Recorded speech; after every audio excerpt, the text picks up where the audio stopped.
Olá, boa noite. O Supremo Tribunal Federal prorroga prazo para que a Controladoria Geral da União finalize as provas técnicas sobre o orçamento secreto. STF julga devolução de ICMS por empresas de energia a consumidores.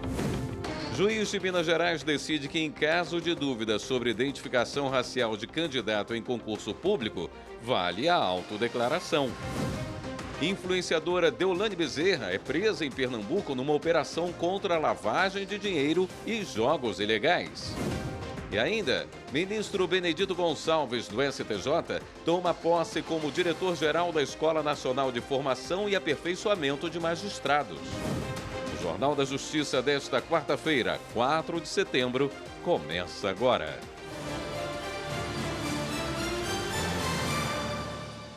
O ministro Flávio Dino, do Supremo Tribunal Federal, prorrogou o prazo para que a Controladoria Geral da União conclua provas técnicas sobre o chamado orçamento secreto. O repórter Manuela Borges tem os detalhes da decisão. A CGU tem 72 horas para finalizar o relatório sobre a análise de emendas parlamentares de relator e de comissão destinadas a 10 municípios entre 2020 e 2023, de forma secreta. Os valores chamam a atenção pelo volume de emendas por habitante. Nesse relatório técnico, a CGU terá de responder qual foi o indicador orçamentário utilizado em cada ano e a forma de tramitação das emendas nos poderes executivos federal e municipal. Também precisará indicar o estágio das obras ou ações para as quais as verbas foram destinadas e os procedimentos de rastreabilidade, comparabilidade e publicidade usados em cada um dos municípios.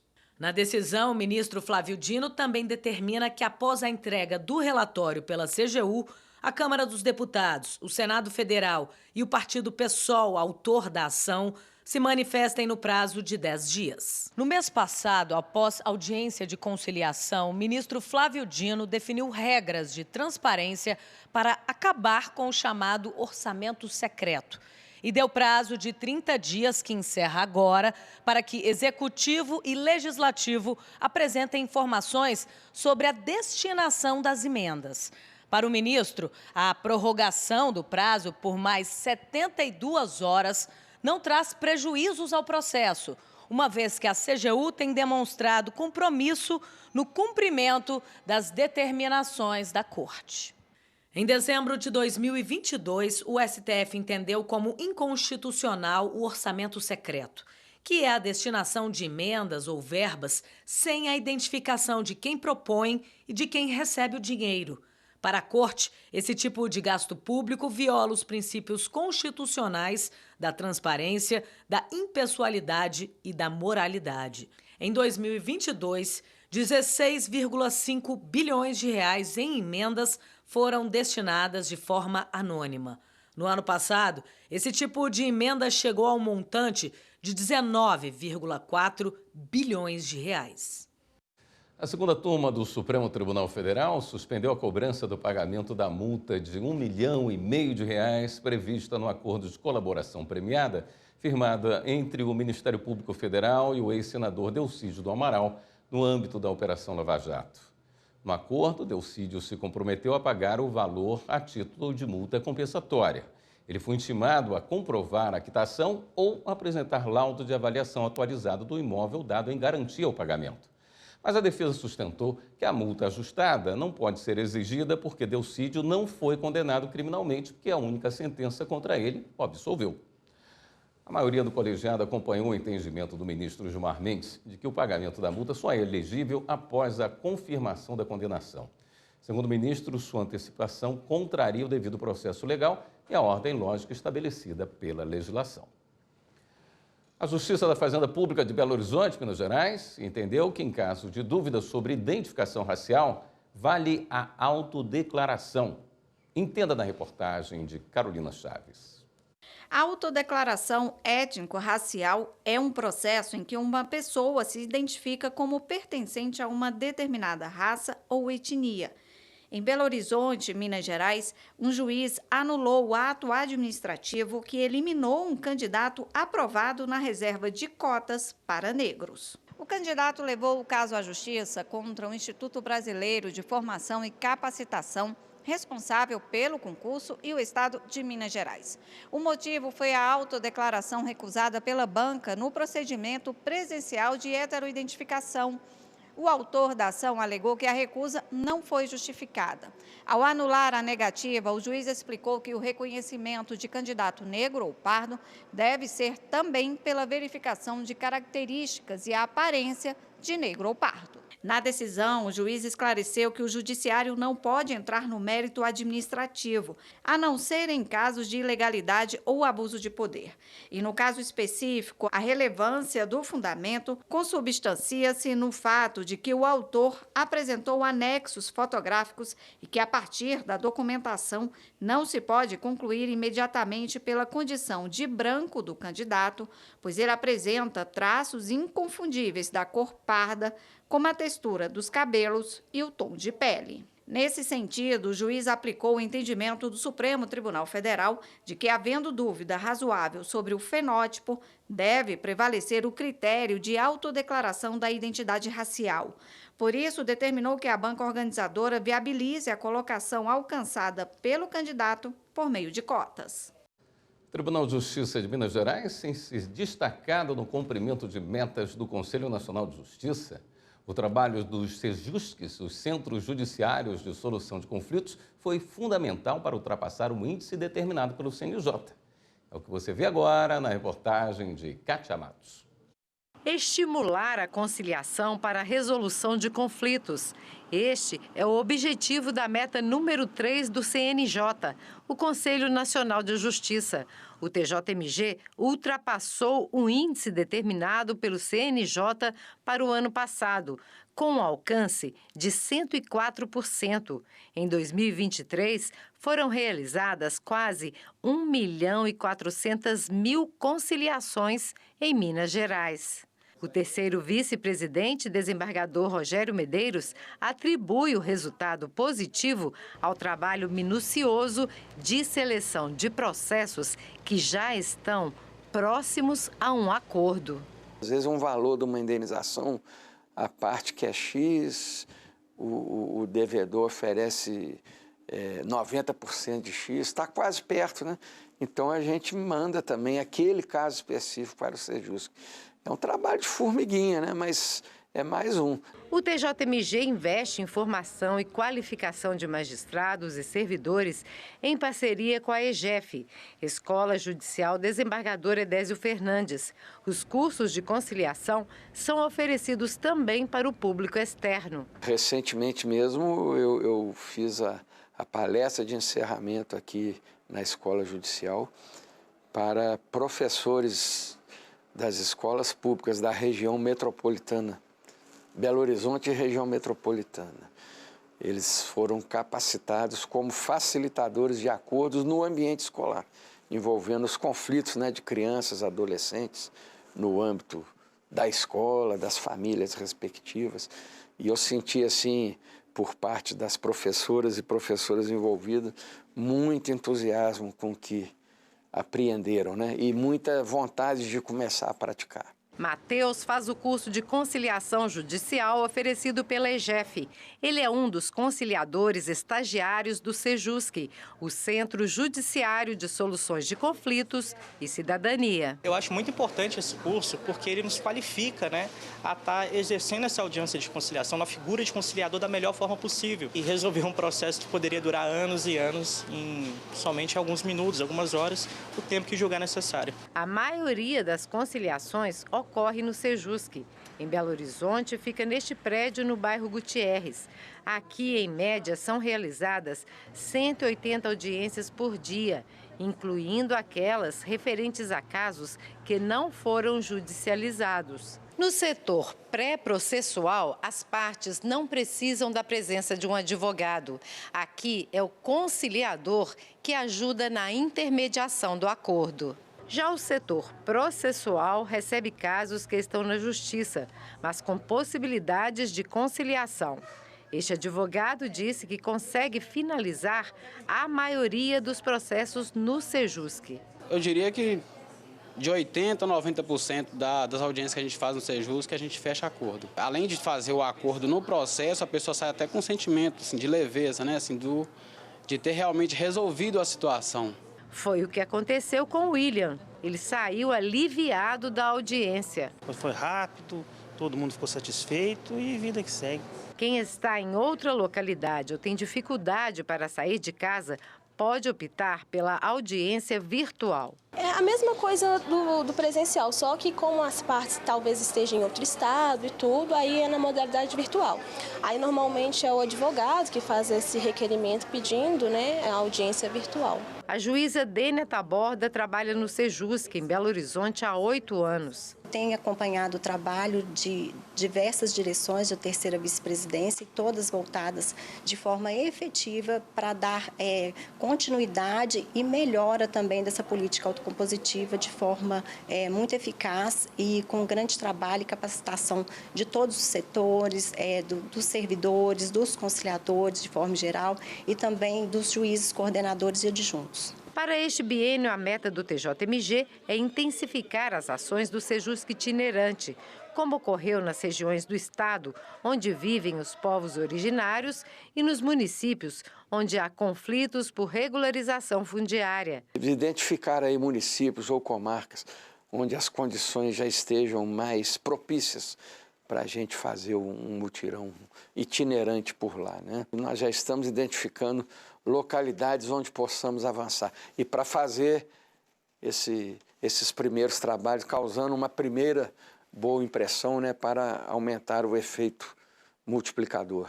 Além de ultrapassar a meta do Conselho Nacional de Justiça, o TJMG atingiu o primeiro lugar no índice de conciliação entre os 6 maiores tribunais estaduais do país. Nós hoje já sentimos nesses números, de cada 100 processos, 14 já estamos conseguindo obter consenso, acordo, uma vagarosa mudança para uma cultura de pacificação, de composição. Isso é muito importante em termos de evolução para um novo tempo no Judiciário Nacional. A seguir, Justiça afasta do cargo o prefeito de Cidade Ocidental, em Goiás. E veja também, influenciadora Deolane Bezerra é presa em Pernambuco numa operação contra a lavagem de dinheiro e jogos ilegais. Detalhes já já.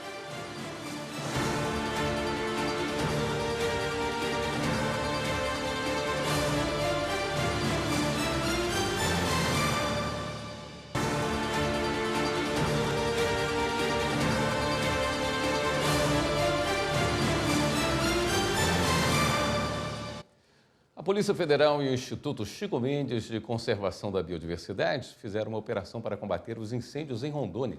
As áreas atingidas pelo fogo fazem parte do grande corredor ecológico binacional Vaporé-Inês-Mamoré. Acompanhe na reportagem de Carolina Chaves. Os locais atingidos pelas chamas possuem um histórico de ocupação ilegal, o que favorece a ação dos criminosos. O grande volume de gases tóxicos devido às queimadas nos locais contribuíram para a péssima qualidade do ar nas últimas semanas em Rondônia. Com isso, mais de 40 voos no aeroporto de Porto Velho no último mês foram cancelados. Os responsáveis podem responder pela prática dos crimes de incêndio em floresta ou vegetação, de incêndio com perigo à integridade física de pessoas em pastagem, mata ou floresta, de poluição com danos diretos à saúde da população e de associação criminosa, bem como de impedimento de voos de aeronaves. A pena pode chegar a 25 anos de prisão.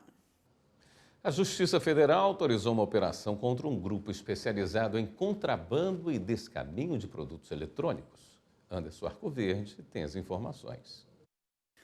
Mais de 60 policiais federais e 14 servidores da Receita Federal cumpriram 15 mandados de busca e apreensão nos estados da Bahia, Piauí e Pará. As investigações comprovaram que o grupo tinha uma estrutura organizada, com pessoas responsáveis por despachar os produtos no exterior e outras que recebiam e distribuíam os eletrônicos aqui no Brasil. O esquema contava ainda com a participação de servidores da Receita Federal que impediam a fiscalização. A estimativa é que entre abril do ano passado e agosto deste ano, o grupo tenha movimentado 70 milhões de reais. A Justiça autorizou o bloqueio de 20 milhões de reais dos investigados. 4 servidores da Receita Federal foram afastados dos cargos. Os envolvidos podem responder pelos crimes de organização criminosa, facilitação de contrabando, lavagem de dinheiro, descaminho e contrabando. As penas podem somar 39 anos de reclusão. Justiça afasta do cargo o prefeito da cidade ocidental, em Goiás. No Recife, a polícia prende influenciador em operação que também bloqueou mais de 2 bilhões de reais de suspeitos de lavagem de dinheiro e envolvimento em jogos ilegais. Justiça do Trabalho nega indenização à ex-funcionária que alegou ter sofrido o assédio moral do empregador. Vamos conferir. A Polícia Civil de Pernambuco prendeu a advogada e influenciadora digital Deolane Bezerra numa operação contra uma organização criminosa que praticava lavagem de dinheiro e jogos ilegais. As investigações da Operação Integration começaram em abril do ano passado. Além da prisão da influenciadora, foram expedidos outros 19 mandados de prisão e 24 mandados de busca e apreensão no Recife, Goiânia, Campina Grande, na Paraíba, Barueri, em São Paulo, Cascavel e Curitiba, no Paraná. Entre os itens apreendidos estão aeronaves, embarcações e carros de luxo. A polícia decretou o sequestro dos bens e o bloqueio de 2 bilhões e 100 milhões de reais. O prefeito de Cidade Ocidental, em Goiás, Fábio Correia, foi afastado do cargo. Ele é acusado de integrar uma organização criminosa responsável por crimes de fraude à licitação, desvios de recursos públicos e lavagem de dinheiro, que atuava em cidades da região do entorno do Distrito Federal e de Goiás. Na operação, a Polícia Federal também cumpriu 27 mandados de busca e apreensão, um mandado de prisão preventiva e 8 mandados referentes a medidas cautelares diversas da prisão, todos expedidos pelo Tribunal Regional Federal da Primeira Região. A Justiça do Trabalho negou o pedido de indenização a uma ex-funcionária de uma empresa de Campinas que alegou ser chamada de capivara pelo empregador. O juiz entendeu que o apelido não é ofensivo. Na ação, a empregada afirma ter sofrido assédio moral em razão de cobranças excessivas de metas, ameaças de demissão e o uso do apelido pejorativo. Mas o juiz afirmou que a trabalhadora não conseguiu comprovar as alegações. A 6ª turma do Superior Tribunal de Justiça enfatizou a importância das câmeras corporais ao absorver réus por contradições na versão policial. Vamos acompanhar com Jafer Araújo. A 6ª turma declarou a ilegalidade de provas obtidas por policiais que não utilizavam câmeras corporais no momento da abordagem. No caso em julgamento, os ministros concederam habeas corpus para absolver 3 pessoas acusadas de tráfico de drogas diante das contradições verificadas nos depoimentos e da impossibilidade de confrontar os relatos com gravações audiovisuais. O colegiado aplicou o princípio in dubio pro réu, que significa em favor do réu em caso de dúvida, e reforçou a necessidade do uso desses equipamentos como forma de resolver eventuais divergências entre as alegações dos agentes e as dos suspeitos. O ministro Rogério Schietti Cruz, relator do caso, destacou que o STJ tem analisado não apenas se os elementos que a polícia tinha antes da diligência justificavam a medida, mas também se as afirmações dos agentes são suficientes, especialmente quando se trata de versões aparentemente duvidosas, incoerentes ou contraditadas por alguma prova dos autos. Segundo o ministro, enquanto não for atingido o cenário ideal em que todas as diligências sejam filmadas para evitar distorções dos fatos, é necessário, no mínimo, uma especial conferência sobre o depoimento policial, como proposto pelo Supremo Tribunal Federal em julgamento de um recurso especial. O STJ decidiu que réu de crime conexo a homicídio doloso contra a vida não será julgado pelo Tribunal do Júri caso o réu venha a falecer antes do julgamento. O entendimento da 6ª turma e quem explica é a repórter Marina Campos. De acordo com o colegiado, a morte do réu denunciado por crime doloso contra a vida antes da instauração do Tribunal do Júri afasta a competência deste para julgar um corréu denunciado por crime conexo. Com esse entendimento, os ministros negaram provimento ao recurso de uma mulher que alegava incompetência do juízo que a condenou pelo crime de denunciação caluniosa. Segundo a defesa, a competência do tribunal do júri deveria ter sido mantida mesmo após a morte do companheiro da recorrente, o qual vinha sendo processado sob a acusação de tentar matar a própria filha. Isso porque não havia nenhuma das causas de modificação de competência previstas no artigo 81 do Código de Processo Penal. De acordo com o Ministério Público do Rio de Janeiro, a mulher acusou um terceiro pela tentativa de homicídio, quando sabia que o seu então companheiro é que tinha sido o responsável por agredir a vítima, sua enteada. Posteriormente, ela admitiu ter feito uma acusação falsa.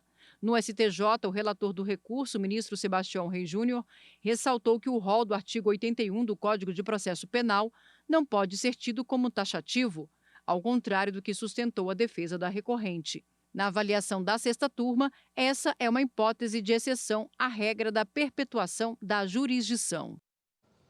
A 12ª turma do Tribunal Regional Federal da Primeira Região condenou a União a indenizar por danos morais a esposa e a filha de um perito criminal da Polícia Federal.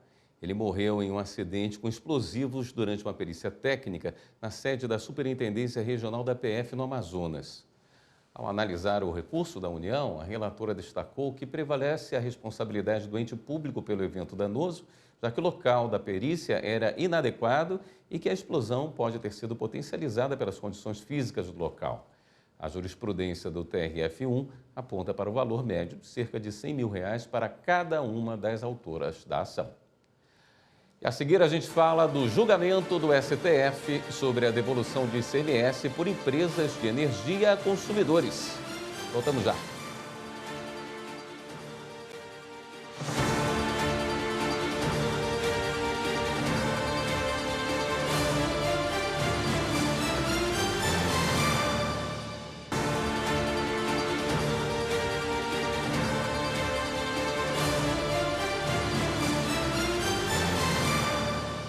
O Supremo Tribunal Federal encerrou processos administrativos contra a presidente do Banco Central, Roberto Campos Neto.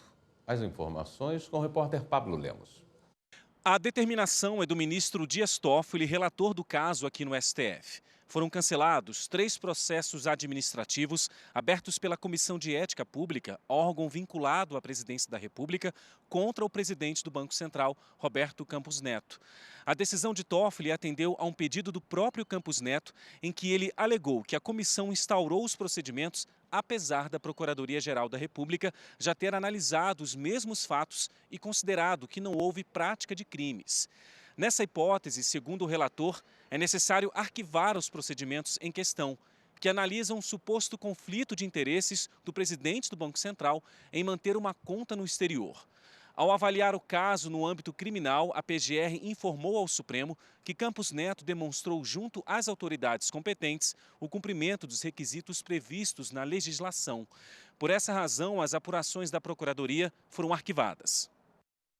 O pedido de vista do ministro Dias Toffoli suspendeu o julgamento que define se as distribuidoras de energia elétrica devem devolver aos consumidores tributos que foram recolhidos indevidamente. A repórter Marta Ferreira acompanhou. O repasse dos créditos aos consumidores foi determinado depois que o próprio Supremo decidiu que o ICMS, que é um imposto estadual, devia ser excluído da base de cálculo do PIS/COFINS, que são federais. Em 2022, foi aprovada uma lei que criou um mecanismo para essa devolução de tributos recolhidos a mais. Essa norma também determina que a ANEEL, Agência Nacional de Energia Elétrica, deveria organizar esse repasse. A Associação Brasileira das Distribuidoras de Energia Elétrica, a ABRAD, questiona dispositivos dessa lei. Uma das alegações é de que essa norma transfere indevidamente às distribuidoras essa obrigação de repassar aos consumidores esses valores, o que traria prejuízo às empresas. O julgamento havia iniciado no plenário virtual, mas foi para o físico após um pedido de destaque, começando a análise do zero. O advogado da ABRAD argumentou que a lei em questão não deveria ser ordinária, mas complementar. É isto que a Lei 14.385 faz, excelências. Ela altera as balizas tributárias. E não apenas. Quando esta Suprema Corte decidiu que as empresas é que ficariam com o resultado desta repetição do indébito, essa definição está plasmada no acórdão do tema 69 de repercussão geral. Então, a lei, para além de alterar um critério tributário de definição do que seria materialmente necessário para a repetição do indébito tributário, ela também viola a autoridade da decisão desta Suprema Corte. Nós temos hoje uma lei ordinária que, sem cerimônia alguma, está alterando aquilo que foi definido pela Suprema Corte. O advogado da União, Rafael Ramos de Souza, explicou que o consumidor é quem acaba sendo prejudicado no fim das contas e não as empresas, razão pela qual tem o direito de ser ressarcido. Naquele contexto de uma série de ações judiciais que discutiam justamente a apropriação ou não desses recursos, o próprio legislador afirmou, aspas, que não pode ser o contrato de concessão interpretado numa via única, ou seja, que a balança penda para um lado só. O consumidor também tem, ministros, o direito de reclamar e receber a sua recomposição a seu favor. O relator é o ministro Alexandre de Moraes, que votou no sentido de negar o pedido feito na ação. Moraes destacou que a ANEEL tem o dever de garantir que os consumidores sejam ressarcidos pelos valores pagos indevidamente, já que esses montantes foram embutidos nas tarifas de energia elétrica. A norma impugnada, o que ela vem regulamentar, ela está regulamentando o poder conferido à ANEEL para promover de ofício a destinação dos valores relativos ao indébito tributário, ressalvados os incidentes sobre renda e lucro de titularidade das distribuidoras de energia elétrica. E está regulamentando, conferindo essa nova competência à agência reguladora de promoção de ofício dessa destinação dos valores relativos ao indébito tributário aos usuários. Moraes afirmou ainda que o equilíbrio é necessário para que as empresas continuem prestando serviço de forma sustentável, sem que os consumidores paguem a mais por tributos que não deveriam ter sido cobrados.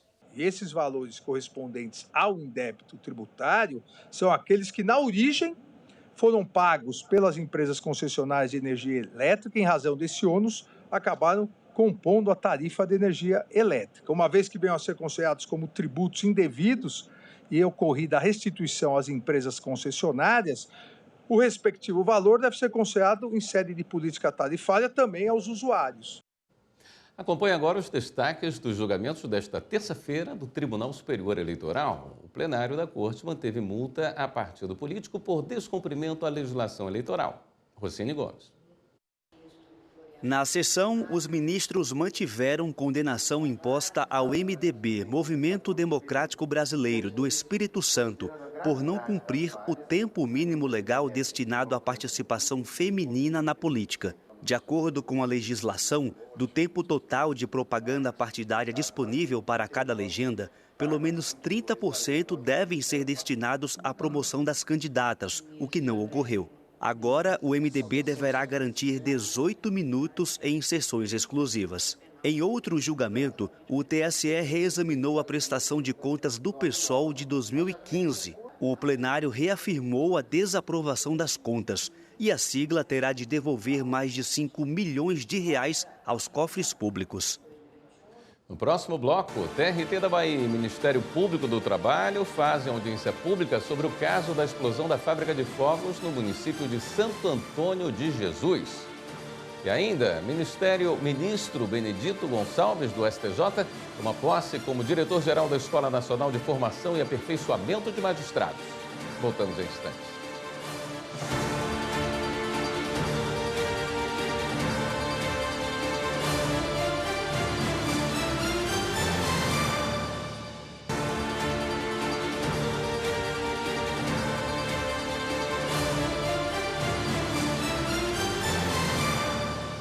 O TRT e o Ministério Público do Trabalho da Bahia fizeram a segunda audiência pública sobre a condenação do Brasil no caso da explosão da fábrica de fogos de artifício no município de Santo Antônio de Jesus, em 1998. A reportagem é de Carolina Vasco. A Justiça do Trabalho na Bahia realizou a segunda audiência pública envolvendo a condenação do Brasil no caso da explosão da fábrica de fogos de artifício em Santo Antônio de Jesus, que vitimou 64 pessoas em 1998. Estamos aqui presentes em nome da Justiça do Trabalho exatamente para acompanhar esse processo, como está evoluindo localmente e engajar a magistratura trabalhista, os servidores e servidoras da Justiça do Trabalho nesse processo de implementação efetiva da lei, proteção às vidas humanas e promoção do trabalho decente, para que tenhamos desenvolvimento econômico com justiça social. Então é fundamental estarmos aqui para manifestar, renovar este compromisso do Tribunal Regional do Trabalho de articular os demais segmentos, as demais instituições estatais e a sociedade civil para não apenas cumprir a sentença da Corte Interamericana de Direitos Humanos, mas sobretudo para dar a esse povo algum alento, às vítimas e aos seus familiares, algum alento, respostas que deem consistência à sua dignidade, a seus direitos, enfim, aquilo que há muito tempo eles já deviam ter recebido e não receberam. Então nós trouxemos nesta audiência o ponto relativo ao Programa de Desenvolvimento Socioeconômico, chamado ponto 18, o ponto 16, que cuida da fiscalização, não apenas da fabricação de fogos, mas também no que toca ao trabalho infantil, é um eixo também principal dessa sentença, e o ponto da saúde, da assistência à saúde para vítimas e sobreviventes e familiares daquela tragédia. A líder do Instituto 11 de Dezembro, cujo nome remete à data em que ocorreu a explosão, fala deste momento. Desde a primeira audiência,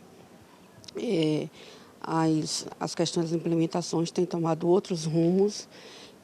Sabemos que precisam de mais celeridade, mas a partir das audiências, sabemos que os olhares começam a mudar sobre a causa.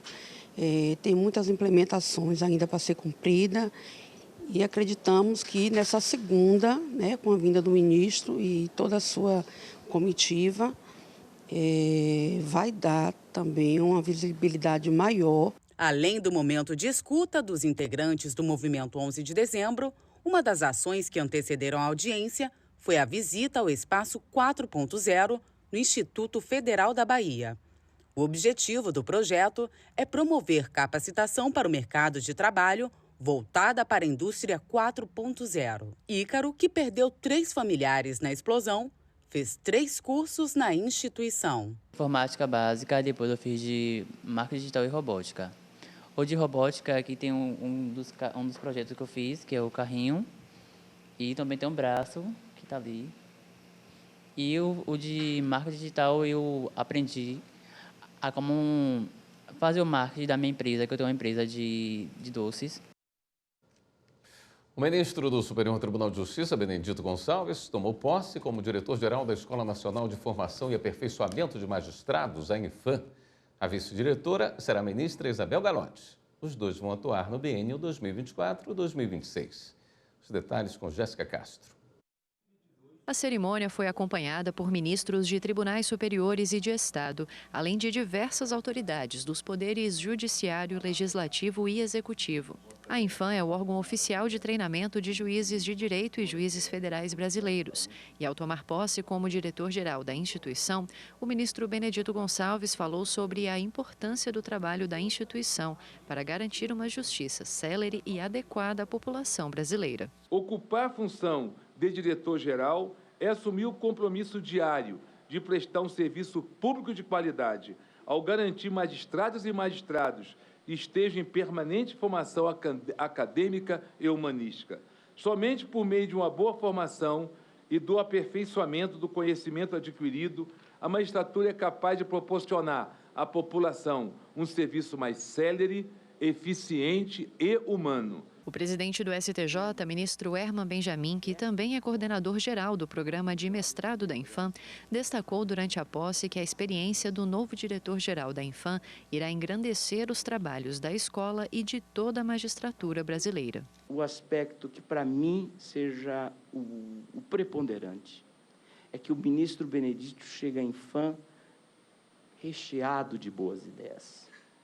E conseguiu juntar uma assessoria extraordinária que eu tenho certeza que dará continuidade não só ao trabalho feito pelo ministro Mauro Campbell, mas por todos os ex-diretores desta grandiosa escola.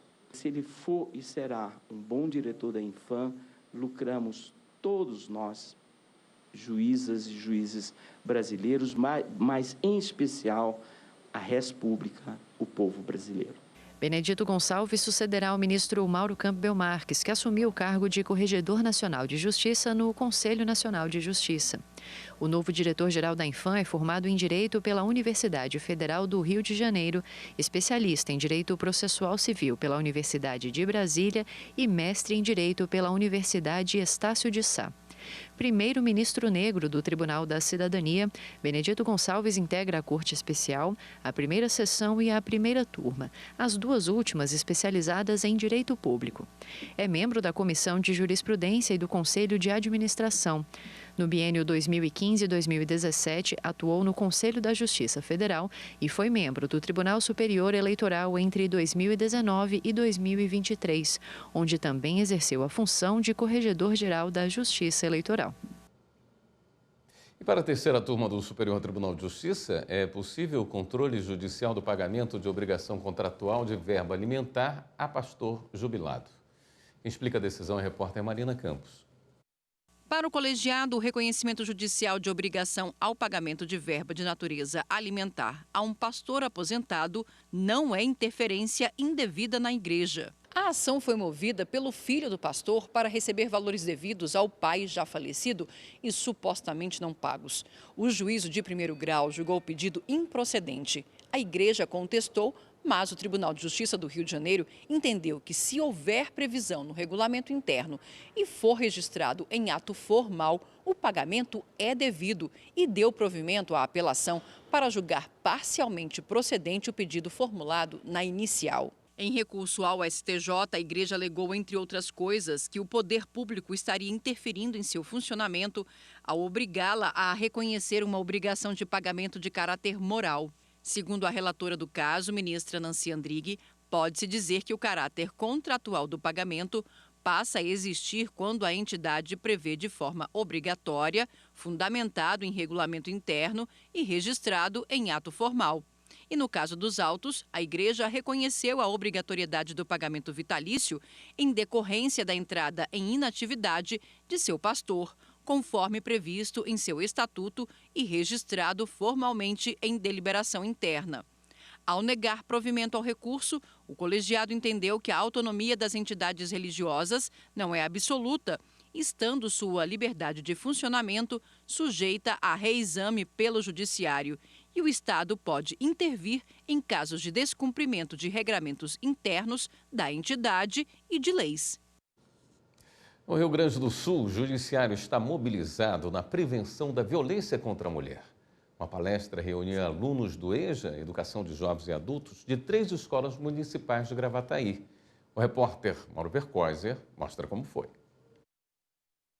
A palestra reuniu mais de 150 alunos do EJA, o ensino de jovens e adultos, das escolas municipais de ensino fundamental, Áurea Celi Barbosa, Osório Ramos Correia e Vânios Abílio de Santos.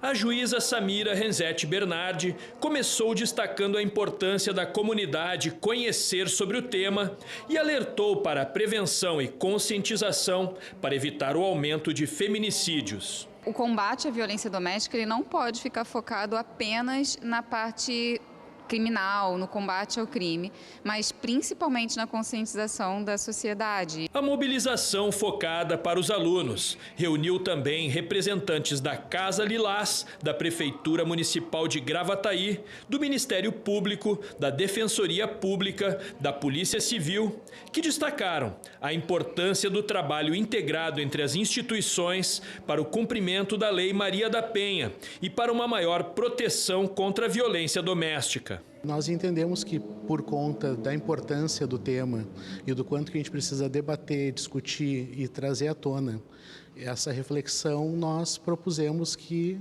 fosse um evento ampliado, com outras escolas participando, né? Viabilizamos o espaço aqui, o transporte, junto com a secretaria, para poder ampliar essa discussão e trazer mais pessoas para dentro da roda. Só por meio do diálogo e da conscientização na raiz né, na educação das crianças e também dos adultos hoje aqui no EJA, é que a gente vai poder evoluir no debate contra a violência contra a mulher. Para efetivamente vencer esse problema, para superar essa situação, a gente precisa do que nós estamos fazendo aqui hoje, que é a educação, que é o diálogo com jovens, com pessoas ligadas ao setor da educação. É um trabalho que ele precisa ser feito em conjunto por várias instituições, vários sistemas, pelo sistema de justiça, pelo sistema de segurança, pelo sistema de educação.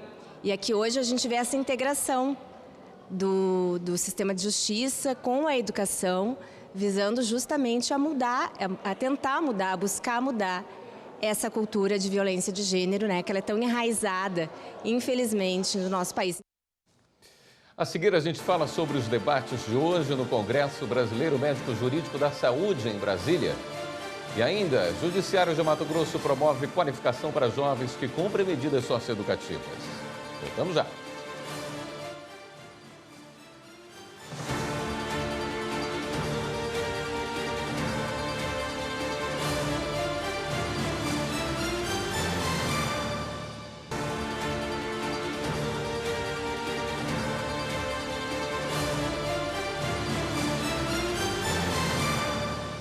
A gestão privada de serviços públicos de saúde perante os tribunais foi tema do segundo dia do Congresso Brasileiro Médico Jurídico da Saúde em Brasília. O repórter Pablo Lemos acompanhou e conta pra gente. No primeiro painel foram abordados o dever de indenizar, filantropia, judicialização da saúde e a responsabilidade solidária hospitalar. Não devemos agir de maneira tal que a gente estrangule esse pessoal da medicina, porque senão eles vão ficar na nossa mão e eles vão começar a tomar decisões se protegendo para não ter a responsabilidade. É mais ou menos o que acontece com as ações de improbidade, por exemplo, a ideia de apagão das canetas. Ninguém mais quer ocupar cargo público. E tem tanta regra que foi criada, o sujeito tem medo de responsabilidade, ele não quer mais ocupar cargo público. Ele tem medo de trabalhar no hospital, ele pede um monte de exame que precisa, que não precisa, isso aumenta o custo do plano e aí vira uma conta infinita. Também foram debatidos os contratos e as atividades exclusivas do Estado, além de inovações previstas na Lei das Organizações Sociais. É hora de entrarmos na segunda fase, na segunda geração das leis de OS. Já passou da hora, tanto a lei federal quanto as leis estaduais e municipais. O grande desafio é a gente conseguir encontrar o justo equilíbrio para que essas leis, essa nova geração, deem conta dos desafios que agora se apresentam. Os congressistas também discutiram temas ligados à responsabilidade fiscal, ao concurso público e à gestão das organizações sociais no SUS, além da responsabilidade do gestor da saúde pública e privada frente às demandas judiciais não atendidas. O Congresso Brasileiro Médico Jurídico da Saúde continua até amanhã em Brasília. Jovens que cumprem medidas socioeducativas em Cuiabá receberam orientações, oportunidades de qualificação profissional e inserção no mercado de trabalho. A iniciativa faz parte de um programa do Judiciário de Mato Grosso. Quem mostra como funciona é a repórter Laura Meirelles. O mundo do trabalho pode ser desafiador se você não souber o que vai encontrar pela frente. Pensando nas dificuldades que adolescentes em situação de vulnerabilidade possuem, a Coordenadoria da Infância e Juventude e a 2ª Vara Especializada da Infância e Juventude de Cuiabá promoveram uma tarde com muita informação para garotos e garotas que estão em atendimento de medida socioeducativa em meio aberto ou medida protetiva. O objetivo foi orientar e inspirar sobre as oportunidades de inserção no mercado de trabalho. A gente trouxe vários profissionais para poder apresentar para eles algumas oportunidades de profissionalização e também de capacitação para que eles possam entrar no mercado de trabalho. É um estágio dentro do Poder Judiciário ou não, mais um estágio ou um trabalho orientado, né? Isso que é importante, é que eles possam ser conduzidos de uma maneira mais de perto, melhor acompanhado, para que eles então possam ter a oportunidade de seguir a vida dentro daquele padrão de que se espera, né, aliando educação com oportunidade de trabalho. Além das vagas de trabalho e de cursos profissionalizantes ofertadas por parceiros, o Tribunal de Justiça disponibilizou 10 vagas de estágio. Elas fazem parte do programa Garotos do Futuro, uma iniciativa que desde 2015 dá oportunidade a esses jovens. A gente chama as famílias, a gente envolve as famílias no programa para que eles também colaborem. E é 100% garantido quando a família vem, o adolescente ou o jovem se mantém no caminho realmente da qualificação e da permanência nos bons valores. Com apoio e dedicação, a vida pode mudar. Eu estou achando isso aqui muito renovador para nós, porque eu já vinha há muito tempo caçando um emprego para poder ajudar minha mãe e agora eu consegui achar, né? E eu espero que dê tudo certo. Desde pequena eu sempre quis conquistar minhas próprias coisas, eu sempre sonhei em chegar na minha casa e deitar depois num dia cansativo de trabalho, poder conversar com alguém que eu confio como foi meu dia, entendeu? Então, para mim isso vai ser tudo uma grande emoção quando eu conquistar. Esta edição do Jornal da Justiça fica por aqui. Obrigado pela sua companhia. Até amanhã.